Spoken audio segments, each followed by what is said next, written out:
நமக்கு ஒரு நல்ல வேலை கிடைக்கணும்னா, நான் எந்த மாரி மேனிஃபெஸ்டேஷன் ப்ராசஸில் அஃபர்மேஷன் பண்ணணுங்கிறது உங்கள் கேள்வியாக இருக்குது.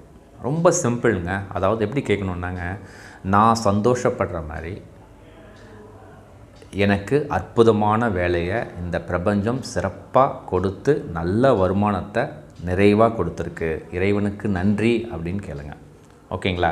இப்போ நம்ம ப்ராசஸ்லாம் ஏன் நமக்கு வேலை கிடைக்க மாட்டேங்குதுன்னா, நம்ம கேட்குறது என்ன கேட்குறோம், நான் இது படிச்சிருக்கேன், பெங்களூரில் தான் நல்ல ஸ்கோப் இருக்கும், பெங்களூரில் கிடைச்சா நல்லாயிருக்கும், சென்னையில் இங்கே சித்தப்பா இருக்கார், அங்கே கிடைச்சதுன்னா நல்லாயிருக்கும், போயிட்டு வரதுக்கு ஈஸியாக இருக்கும் அப்படின்னு சொல்லி உங்கள் ப்ராசஸை வந்து நீங்கள் லென்த் பண்ணுறீங்க. அதெல்லாம் நீங்கள் எதுவுமே கேட்காதீங்க. அதாவதுங்க, நம்மளை விட இந்த பிரபஞ்சம் நமக்கு என்ன கொடுக்கணுங்கிறது சூப்பராக தெரியும். அதனால் இந்த பிரபஞ்சத்துக்கிட்ட, இந்த இறைவன்கிட்ட கேட்கும் பொழுது, நான் சந்தோஷப்படுற மாதிரி அற்புதமான வேலையை நல்ல பணத்தோட சிறப்பாக கொடுத்துட்ட, மிக்க நன்றி அப்படின்னு கிராட்டிடியூடோடு சேர்த்து சொல்லுங்கள். கட்டாயம் நல்ல வேலை உங்களுக்கு